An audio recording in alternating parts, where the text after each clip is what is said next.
अंतरिक्ष में दिखने वाली अनजान अजीब चीजें। शटल एस्ट्रोनॉट्स ने कहा है कि उन्होंने ऐसी चीजें देखी हैं जिनका शायद एलियन से संबंध हो। मंगल ग्रह की सतह पर दिखने वाले अजीब ढांचे। कुछ नासा साइंटिस्ट का कहना है कि ये सब लाइट और शैडो का खेल है। और चांद पर किसी खास गुप्त चीज की तलाश। क्या चांद पर पहले पहुंचने की दौड़ उस टेक्नोलॉजी तक पहले पहुंचने की दौड़ थी जो एलियंस ने चांद पर छोड़ी थी? क्या नासा ब्रह्मांड के बारे में जितना जानता है सब बता रहा है, या वो हमें किसी कड़वे सच से बचा रहा है? ब्रूकिंग्स रिपोर्ट में बिल्कुल साफ साफ शब्दों में लिखा है कि किसी को बताना नहीं। अगर बता दिया तो हमारी पूरी सिविलाइजेशन बुरी तरह से हिल जाएगी। भारत में और दूसरे कई देशों में लोग मानते हैं कि अतीत में दूसरे ग्रहों के लोग धरती पर आते थे, लेकिन क्या ये वाकई सच है? क्या एंशिएंट एलियंस की वजह से ही हमारा इतिहास इतना रहस्यमयी है? क्या हम वाकई एलियंस के वंशज हैं? अगर हाँ, तो क्या हमें इसके सबूत नासा की वजह से मिलेंगे? NASA connection. वो कौन थे? वो क्यों आए थे? वो क्या पीछे छोड़ गए? वो कहां चले गए? क्या वो वापस लौटेंगे? साइंस डॉक्यूमेंट्स मिस्ट्रीज पेश करता है।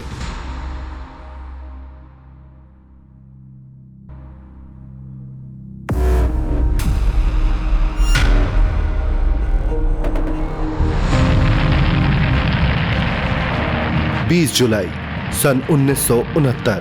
कॉन्टैक्ट लाइट ठीक है, इंजन्स रुक गए हैं, हम तुम्हें सुन पा रहे हैं ईगल। ट्रैंक्विलिटी बेस, ईगल ने लैंड कर लिया है।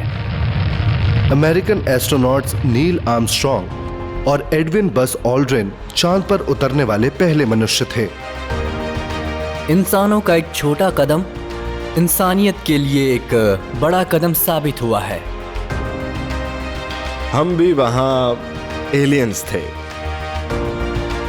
सीढ़ी से चांद पर उतरे थे 20 जुलाई 1969 को।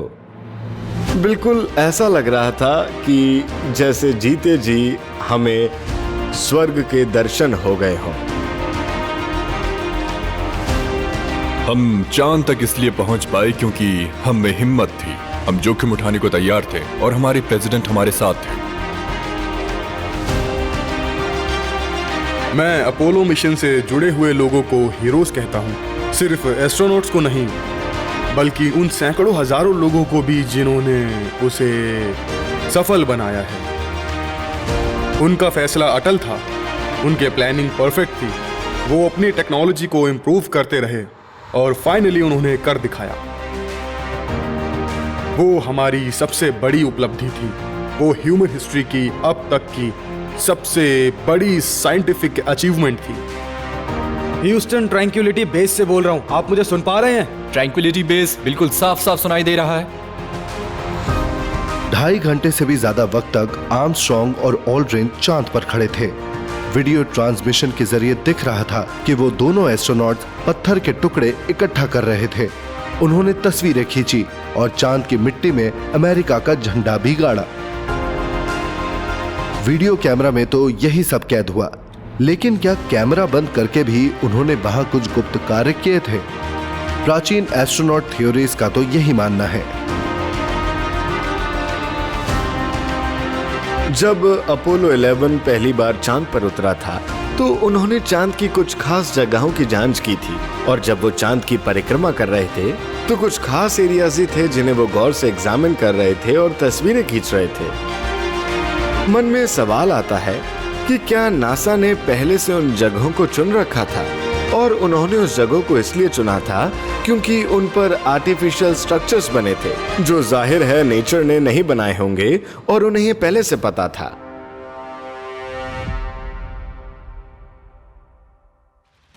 नासा के रिकॉर्ड्स के मुताबिक पहली लूनर लैंडिंग के लिए चांद का सी ऑफ ट्रैंक्विलिटी नाम का क्षेत्र इसीलिए चुना गया था क्योंकि उस क्षेत्र की सतह चपटी थी।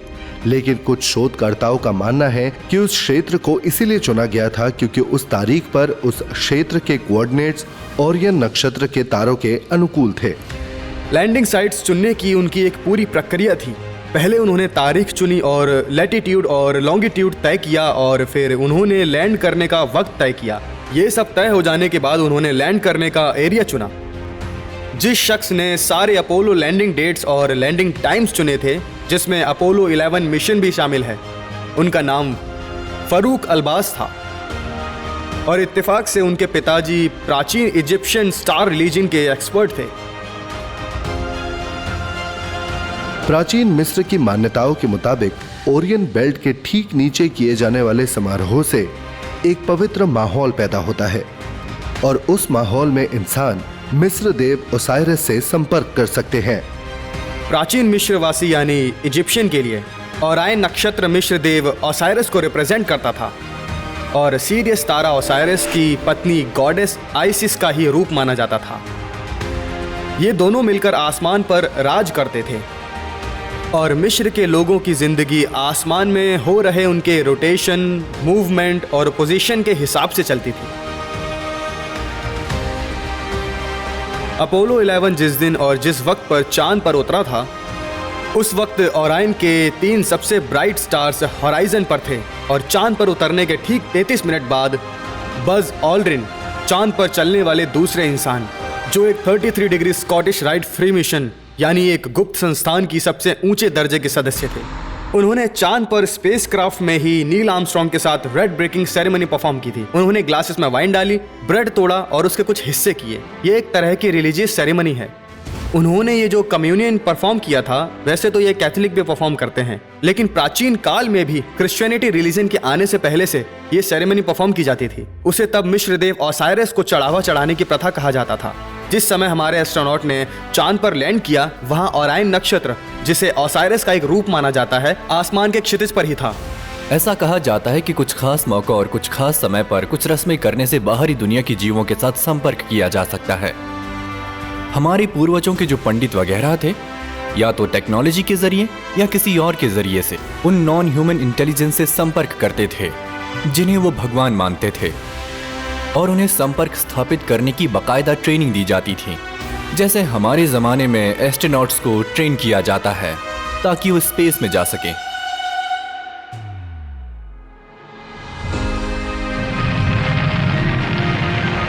एस्ट्रोनॉट्स चांद पर कुछ साइंटिफिक इंस्ट्रूमेंट्स, एक अमेरिकन फ्लैग और अपोलो 11 मिशन की यादगार निशानी के तौर पर पीतल से बना एक बोर्ड रख कर आए थे।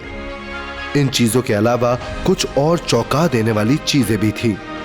एक छोटा बैग जिसमें सुनहरे रंग के जैतून के पेड़ की डाली थी और एक सिलिकॉन डिस्क जिसमें पूरी दुनिया के 73 नेताओं के दिए गए शांति संदेश थे। इन चीजों को चांद पर क्यों रखा गया था? क्या नासा को उम्मीद थी कि कोई उन्हें देखेगा या सुनेगा? अपोलो मून मिशन को लेकर कई सवाल उठे हैं। कुछ थ्योरीज के मुताबिक मून के डार्क साइड पर, यानी जहां सूरज की रोशनी नहीं पहुंचती, वहां बहुत बड़े बड़े शहर थे। उन शहरों के बारे में नासा को पता था और उस प्राचीन शहरों के आर्टिफैक्ट्स लाना ही चांद पर जाने के मिशन का मकसद था। तो क्या यह हो सकता है कि एस्ट्रोनॉट मून से मून रॉक नहीं बल्कि एलियन की बनाई हुई चीजें वापस लाए थे? अगर एलियंस पृथ्वी पर आए थे और ऐसा हुआ था, तो हमें चांद पर भी उनके सबूत मिलने चाहिए, क्योंकि वो बीच में चांद पर जरूर रुके होंगे। वो जाहिर है स्पेसशिप में आए होंगे, तो उन्हें शिप में फ्यूल भरने के लिए वहां रुकना पड़ा होगा। अब फ्यूल चाहे कुछ भी हो, कोई रॉ मटेरियल, कोई पत्थर या फिर यूरेनियम, जिससे भी उनकी स्पेसशिप चलती हो, तो हमें चांद पर कुछ ऐसे संकेत ढूंढने चाहिए जिससे ये साबित हो जाए कि हमारे अलावा भी चांद पर कोई आया था। कुछ सालों पहले नासा के स्पेस प्रोग्राम के अफसरों ने ये बात मानी है कि उन्होंने चांद पर उतरने के बाद की वीडियो रिकॉर्डिंग्स को खो दिया है और चांद की सतह पर मिली चट्टानों को भी खो दिया है। प्राचीन एस्ट्रोनॉट थ्योरीज का मानना है कि उन खोए हुए सबूत से हम एलियंस के बारे में काफी कुछ जान सकते थे। कुछ प्राचीन एस्ट्रोनॉट थ्योरीज का यह भी मानना है कि चांद और मंगल ग्रह की तस्वीरों से ऐसा बहुत कुछ जाहिर होता है जो नासा हमसे छिपा रहा है। हम माने या ना माने, लेकिन सच यही है कि हमेशा हमसे उन technologies, advance non human life forms यानी एलियंस के अस्तित्व के बारे में झूठ कहा गया है। और हम लोगों से अब तक सच्चाई छुपाई गई है, जबकि उनका हमारी पृथ्वी से बहुत गहरा ताल्लुक है और उनके होने के सबूत चांद के डार्क साइड पर और मार्स पर मिले हैं। ये मेरा दावा है। अगर मार्स प्लैनेट की अनमैन फोटोग्राफ यानी बिना इंसानों के स्पेसक्राफ्ट से खींची गई फोटोग्राफ्स को गौर से देखा जाए तो उनमें मार्स पर कुछ अजीब सी स्ट्रक्चर्स दिखाई देते हैं। एस्ट्रोनॉमर कार्ल सेगन ने भी पिरामिड्स ऑफ एलिजियम की बात की थी। उनका कहना था कि मार्स पर बहुत बड़े बड़े पिरामिड हैं। चांद के डार्क साइड की और मार्स की सतह की कुछ तस्वीरें ऐसी हैं जो हमें बिल्कुल चौंका देती हैं। उन तस्वीरों में कुछ अजीब सी रहस्यमयी आर्टिफिशियल चीजें दिखाई देती हैं, मानो प्राचीन इमारतों के अवशेष हों। मैरिनर स्पेसक्राफ्ट की खींची गई मार्स की एक तस्वीर में एक ऐसा चेहरा साफ दिखाई दे रहा था। उस रहस्यमयी चेहरे ने हलचल पैदा कर दी थी, लेकिन मैरिनर की ही खींची गई अगली तस्वीर में चेहरा गायब था, लेकिन वहां गेट जैसा कुछ था। कुछ नासा साइंटिस्ट का कहना था कि यह सब लाइट और शैडो का खेल है, और नासा के कुछ साइंटिस्ट का यह भी कहना है कि मार्स पर वाकई में पिरामिड एग्जिस्ट करते हैं। मुझे तो समझ में नहीं आता कि किसकी बात को सच मानूं। कुछ लोगों का मानना है कि जब रोजवेल इलाके में यूएफओ आकर क्रैश हुआ था, तभी यूएस गवर्नमेंट ने एलियंस के साथ संपर्क स्थापित कर लिया था। कुछ लोगों का मानना है कि अपोलो मिशन के दौरान एलियंस और नासा के बीच संपर्क स्थापित हुआ था, और कुछ लोगों का ये मानना है कि इंसान और एलियंस के बीच कभी कोई संपर्क स्थापित ही नहीं हुआ। मेरा खुद का मानना है कि रोजवेल क्रैश के दौरान हुआ हो या अपोलो मिशन के दौरान नासा और एलियंस के बीच संपर्क स्थापित हुआ था।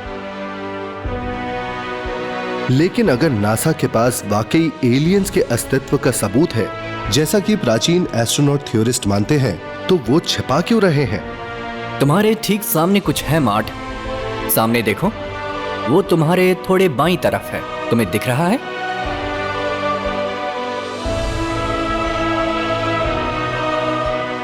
क्या नासा को वाकई चांद पर एलियंस के होने के सबूत मिले हैं? और क्या अंतरिक्ष में वाकई एलियंस और एलियन स्पेसशिप घूमते रहते हैं, जैसा कि स्पेस शटल और इंटरनेशनल स्पेस स्टेशन के एस्ट्रोनॉट्स का मानना है?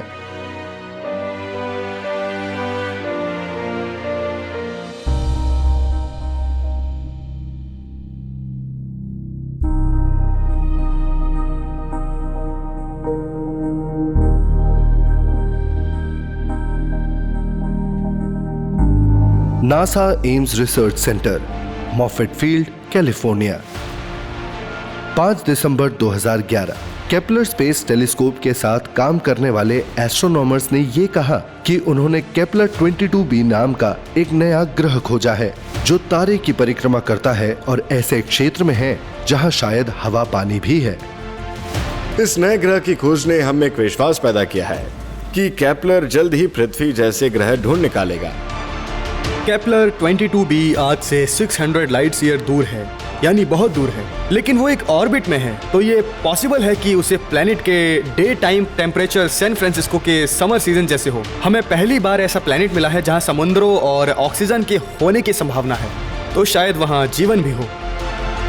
सबसे पहले हम ये समझना चाहते हैं कि ब्रह्मांड के दूसरे प्लैनेटरी सिस्टम कैसे और कब बने हैं, लेकिन हमारा मकसद तो पृथ्वी जैसे ग्रह को ढूंढना ही है, ऐसे ग्रह जो सूरज जैसे तारे के हवा पानी वाले जोन में हो।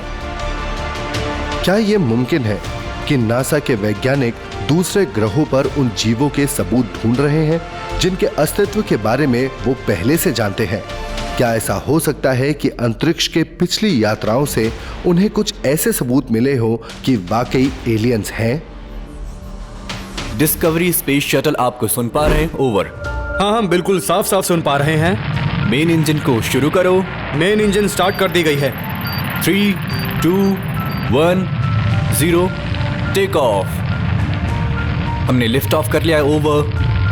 12 सितंबर 1991 स्पेस शटल डिस्कवरी STS-48 पृथ्वी की सतह से लगभग 5060 किलोमीटर ऊपर गया था।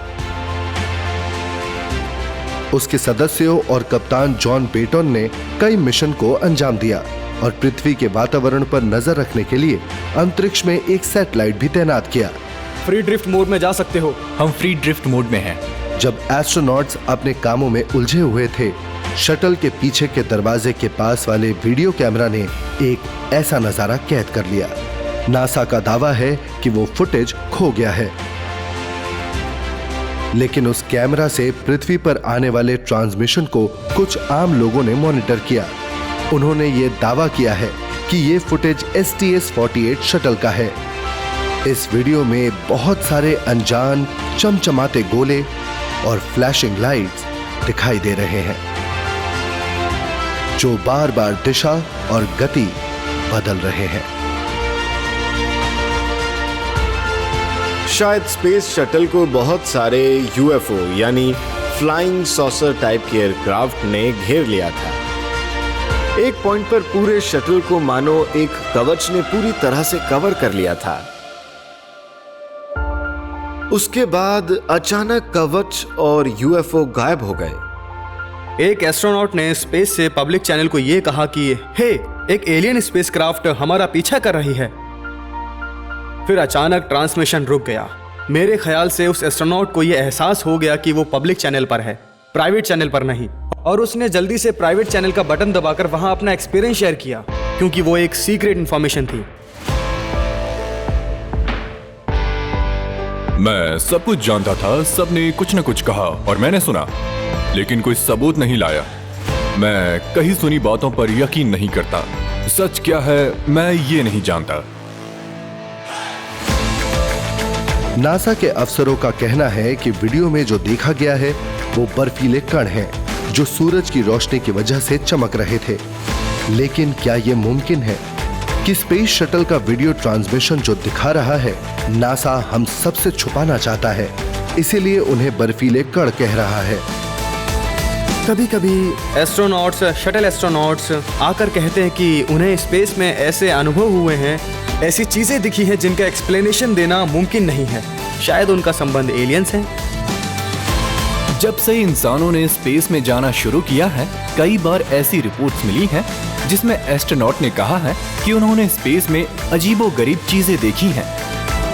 जाहिर है इन बातों में कुछ तो सच्चाई होगी, क्योंकि ये बातें एस्ट्रोनॉट ने खुद कही हैं, और वो लोग बेवकूफ तो है नहीं।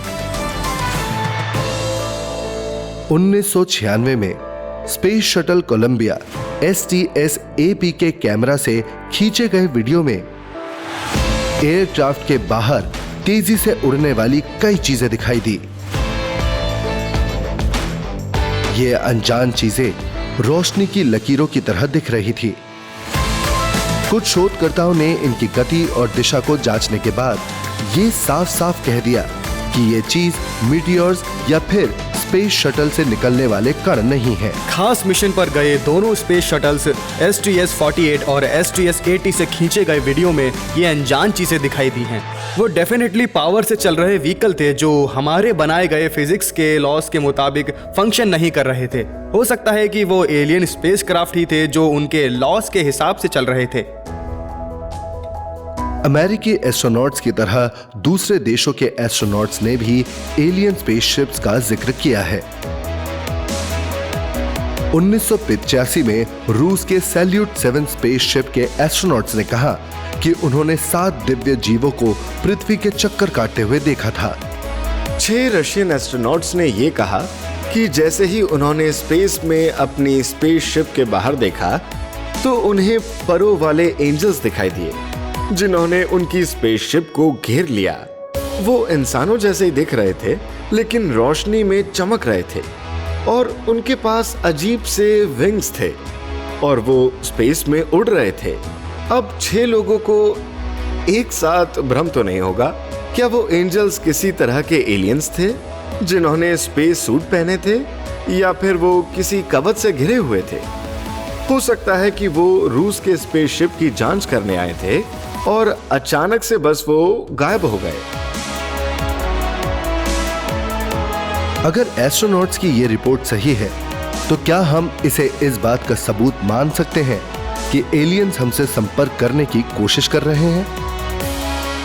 Famous American astronaut Gordon Cooper ने यूनाइटेड नेशंस के सामने यह प्रस्ताव रखा था कि एलियन से संपर्क करने के लिए उन्हें ब्यूरो सेट करना चाहिए। देखिए, सच छुपाए नहीं छुपता। धुआं वहीं निकलता है जहां पर आग होती है। एलियंस की कई तरह की प्रजातियां हैं और वो पृथ्वी पर आते रहे हैं। आजकल से नहीं, काफी लंबे समय से आते रहे हैं। क्या नासा सचमुच हमसे वो सारे सबूत छिपा रहा है जिनसे एलियंस की सच्चाई आम लोगों के सामने आए? शायद इस सवाल का जवाब हमें नासा के ही इतिहास से पता चल सके।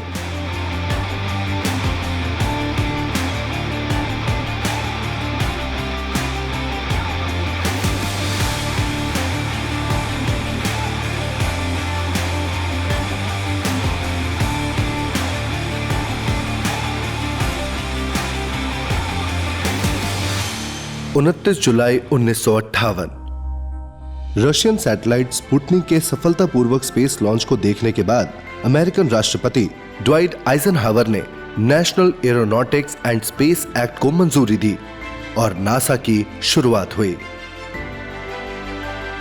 नासा 1958 में स्थापित हुआ था। उसके पहले अमेरिका में नाका नाम की एक गवर्नमेंट एजेंसी थी जो एयरफोर्स और आर्मी के बनाए गए स्पेस प्रोग्राम पर काम करती थी। वो एक बेसिक एजेंसी थी। नासा को बनाया ही इसलिए गया था ताकि यूनाइटेड स्टेट्स स्पेस में जा सके और दूसरे देशों की तरह स्पेस में जाकर हमारे सोलर सिस्टम और स्पेस के गहरे राजों को जान सके और देश का नाम रोशन कर सके।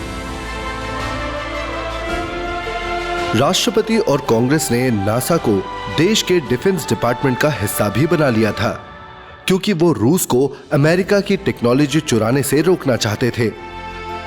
लेकिन कुछ लोगों का मानना है कि नासा को रूस से राज छुपाने के लिए डिफेंस का हिस्सा नहीं बनाया, बल्कि इसलिए बनाया गया था ताकि वो अमेरिका के लोगों से राज छिपा सके।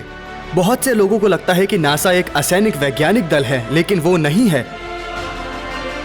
कांग्रेस और नासा के डॉक्यूमेंट्स में साफ साफ लिखा है कि नासा की डिस्कवरी की गई कोई भी चीज नासा जरूरत पड़ने पर आम अमेरिकन से सीक्रेट रख सकता है।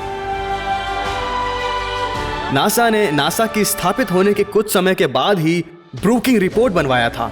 उस पब्लिक रिपोर्ट को यह तय करने के लिए बनाया गया था कि नासा को अगर एलियंस के बारे में कुछ भी पता चले तो उन्हें क्या करना चाहिए। अगर उन्हें चांद पर या मंगल ग्रह पर एलियंस की बनाई कोई चीजें मिले या एलियंस से डायरेक्ट संपर्क हो तो क्या उन्हें लोगों को बता देना चाहिए। ब्रूकिंग रिपोर्ट में बिल्कुल साफ साफ शब्दों में लिखा है, नहीं, किसी को मत बताना, हमारी पूरी सिविलाइजेशन बुरी तरह से हिल जाएगी, लोगों में आतंक फैल जाएगा।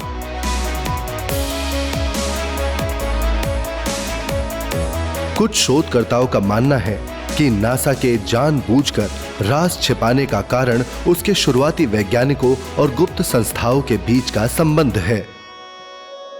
फ्रीमेसन यानी गुप्त संस्था का मानना था कि उनके मेंबर्स खास हैं क्योंकि वो प्राचीन मिस्र के भगवानों की संतान हैं, यानी आइसिस, ओसाइरस और होरस के। उनका मानना है कि उनकी रगों में उनका खून दौड़ता है। उनका यह भी मानना है कि ये भगवान स्पेस से धरती पर आते थे।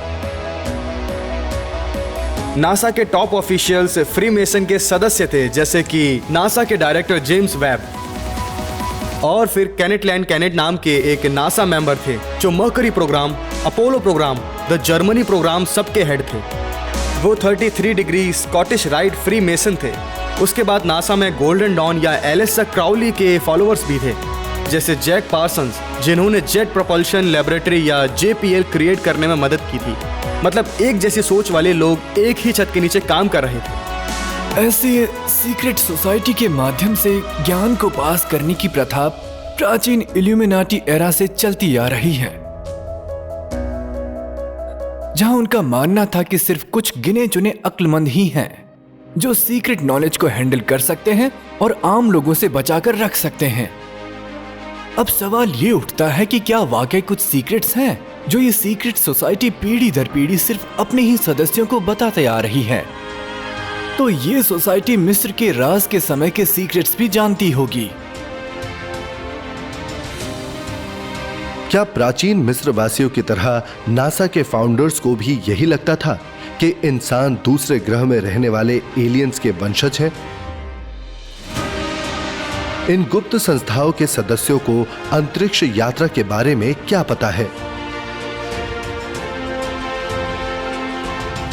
और क्या इन गुप्त संस्थाओं के राज ने नासा को अंतरिक्ष में पहुंचने में मदद की? कुछ शोधकर्ताओं को यह शक है कि नासा इन गुप्त संस्थाओं के हिसाब से चलती थी, वरना नासा नंबर 33 का इस्तेमाल इतना क्यों करती, जो कि गुप्त संस्थाओं का प्रतीकात्मक चिन्ह है। अगर हम सबसे पहले लैंडिंग स्ट्रिप की बात करें, जो कि कैनावरेल में था, जहां हम एयरक्राफ्ट लैंड करते थे और स्पेस शटल भी लैंड हुआ था, रनवे नंबर 33 था।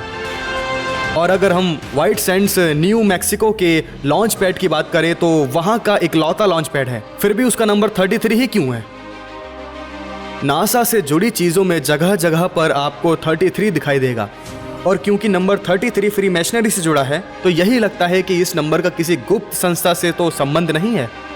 ह्यूस्टन, तुम लैंड करने वाले हो। Over 700 feet 21 down 33 degrees. शोधकर्ताओं का मानना है कि नासा के अपोलो स्पेस प्रोग्राम के प्रतीक में भी प्राचीन मिस्र की मान्यताओं की झलक दिखाई देती है। उनका कहना है कि बड़ा सा ए यूनानी देवता अपोलो का ए नहीं है, बल्कि असार का ए है, जो कि मिस्र देवता ओसाइरस का ही दूसरा नाम है। ए के बीच वाले हिस्से में बने 3 तारे इस बात को साबित करते हैं। वो 3 तारे ओरायन बेल्ट के तीनों तारों को दर्शा रहे हैं। ऐसा लगता है मानो ओरायन और ओसिरियस जैसे तारे नासा के लिए बहुत अहमियत रखते हैं, क्योंकि प्राचीन परंपराओं में और खासकर मिस्र की सभ्यता में कहा गया है कि स्पेस गॉड्स यहीं से आए हैं और वो हमारे पूर्वज हैं। शोधकर्ताओं ने इस तरफ भी इशारा किया है कि मर्क्यूरी मिशन पैचेस का जो चिन्ह था वो भी प्राचीन मिस्र के एक बहुत अहम चिन्ह से मिलता है। अगर मिशन पैचेस को गौर से देखा जाए तो मर्क्यूरी का जो सिंबल है वो इजिप्शियन आर्क से बहुत मिलता है, और सबसे अजीब बात यह है कि नाम आप मर्क्यूरी गॉड का यूज कर रहे हैं जो कि एक ग्रीक गॉड है, लेकिन सिंबल आप ग्रीक माइथोलॉजी की जगह इजिप्शियन माइथोलॉजी का यूज कर रहे हैं। लंदन, इंग्लैंड, 8 सितंबर 1944।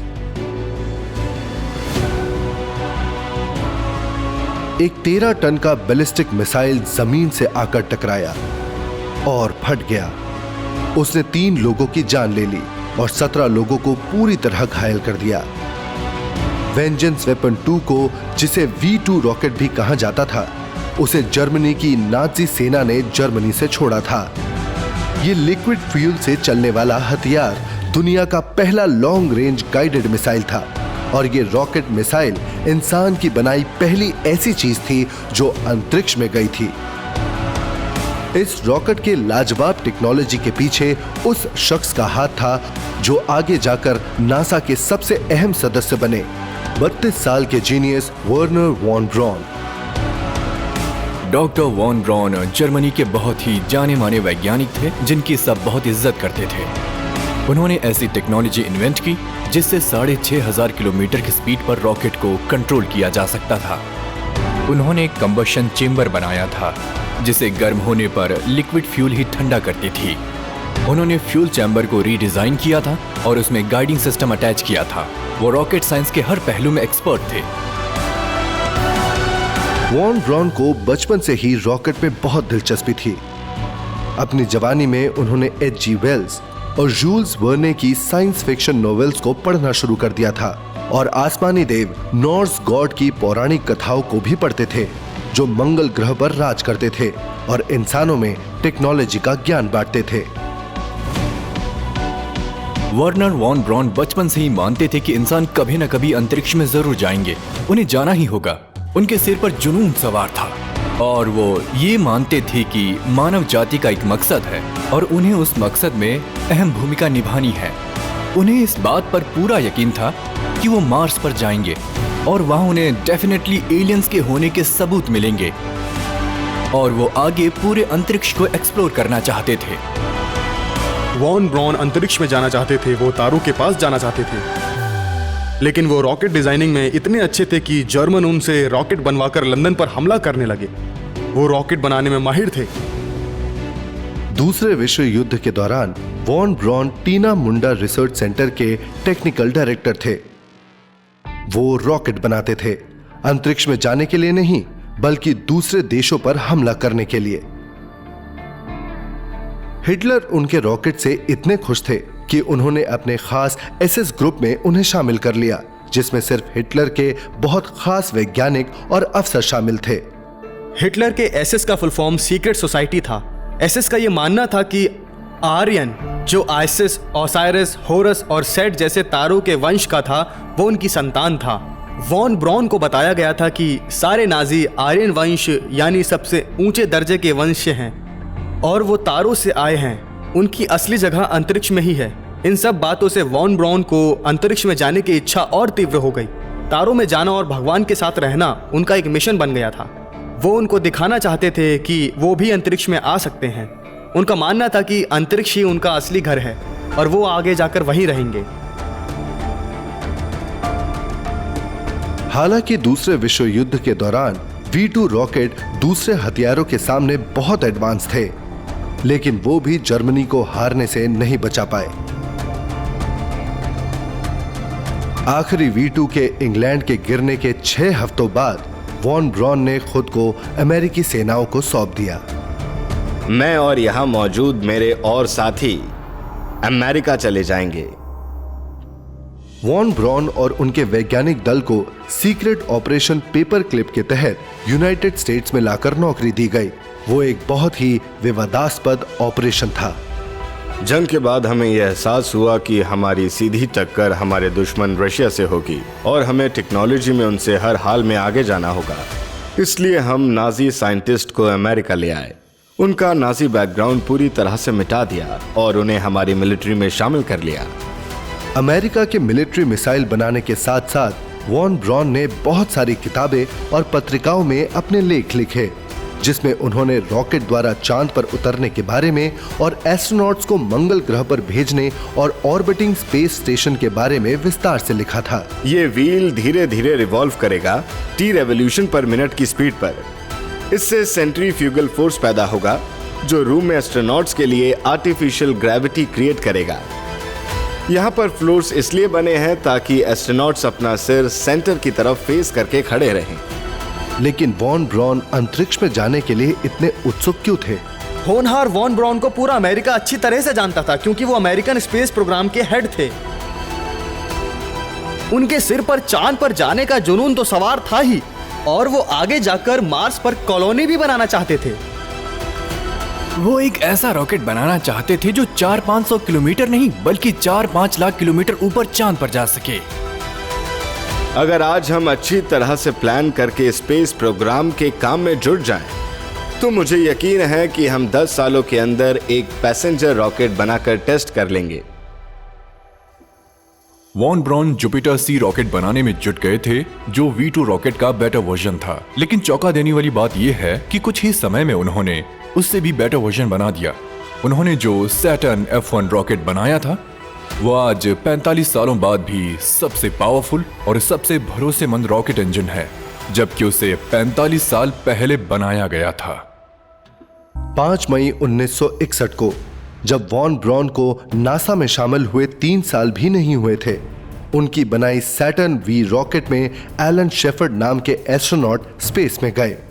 ठीक 20 दिन बाद 25 मई 1961 को अमेरिका के राष्ट्रपति कैनेडी ने ऐलान किया कि जल्द ही अमेरिकन स्पेसक्राफ्ट एस्ट्रोनॉट समेत चांद पर जाएगा। इस दशक में हम किसी भी हाल में चांद पर जाकर दिखाएंगे। इसलिए नहीं क्योंकि ये आसान है, इसलिए क्योंकि ये मुश्किल है, क्योंकि ऐसा करने से हमारे देश की और इंसानियत की प्रगति होगी। हम नामुमकिन को मुमकिन करेंगे। लेकिन national security action memorandum number 271 के मुताबिक राष्ट्रपति कैनेडी ने पूरे देश के सामने किए जोशीले ऐलान के बाद नासा की स्पेस प्रोग्राम को चुपके से रूस के साथ हाथ मिलाकर अंजाम देना चाहा। क्या यह सच है?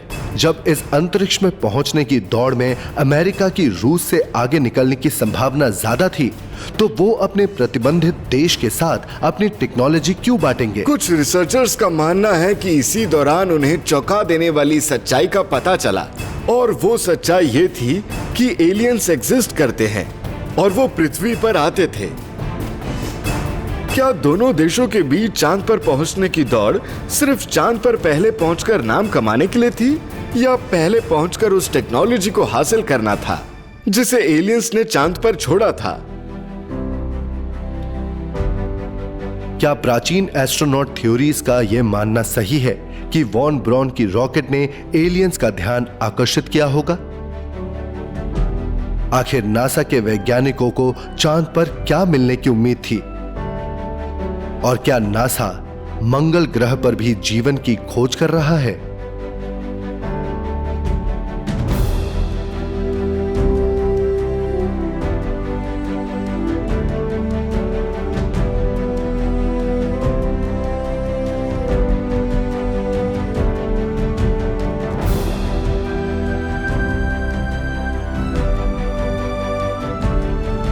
Kennedy space centre, Cape Canaveral, Florida. 3, 2, 1, engine start. 26 नवंबर 2011 को नासा के जेट प्रपल्शन लेबोरेटरी ने अपना 19वां बिना एस्ट्रोनॉट वाला रॉकेट मंगल ग्रह पर भेजा। हम ये अच्छी तरह जानते हैं कि मार्स में अब बहुत ठंडी है और उसका एटमॉस्फेयर बहुत थिन है, लेकिन पहले उसका एटमॉस्फेयर बहुत थिक था और वहां नीला आसमान, बादल, बारिश, पानी, वो सब कुछ था जो जीवन के पनपने के लिए जरूरी होता है। तो ये मुमकिन है कि बहुत समय पहले मंगल ग्रह पर भी जीवन था। लेकिन सवाल ये उठता है कि जब मंगल ग्रह ठंडा पड़ गया तो वो सब कहां गए? तो क्या वो सतह के नीचे रहने के लिए चले गए? हमें तो यही लगता है।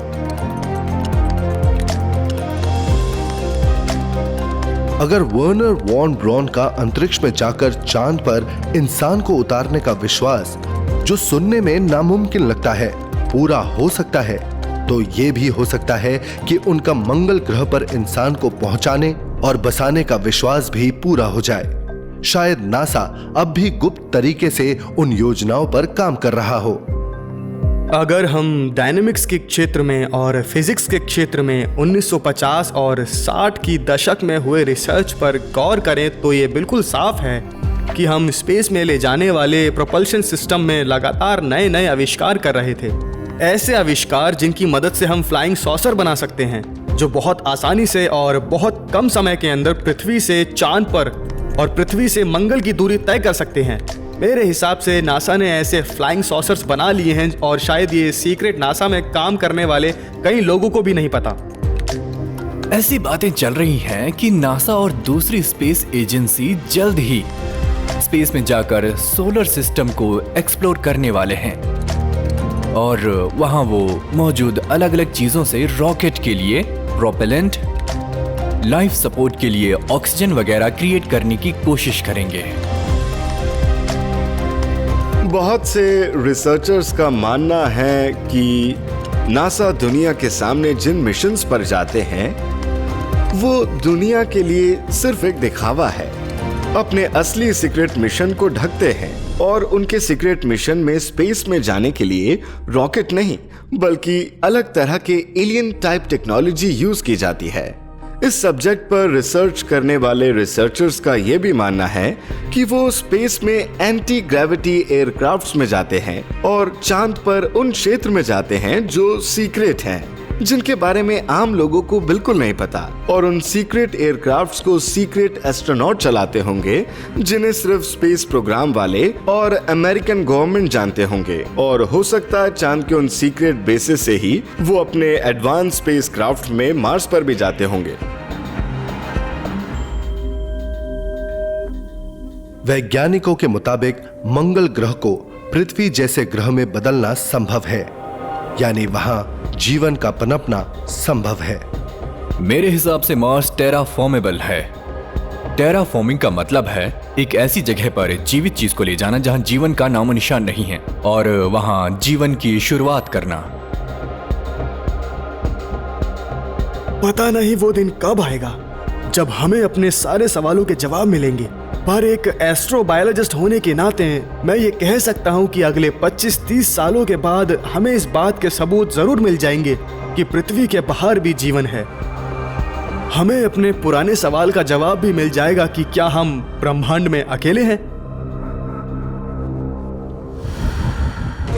ज्यादातर नासा वैज्ञानिकों का मानना है कि आगे होने वाले अंतरिक्ष की खोज से ऐसे दूसरे ग्रह जरूर मिलेंगे जिन पर जीवन है।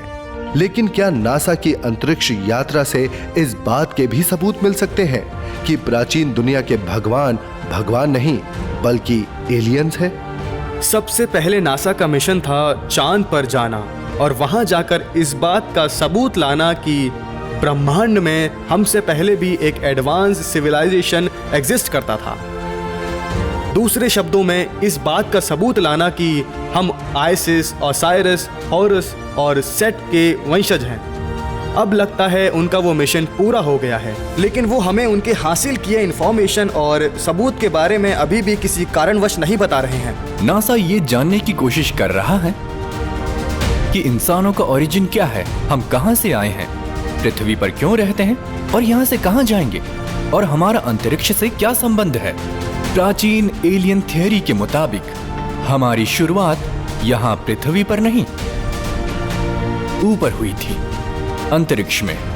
हमारे सारे सवालों के जवाब अंतरिक्ष में हैं।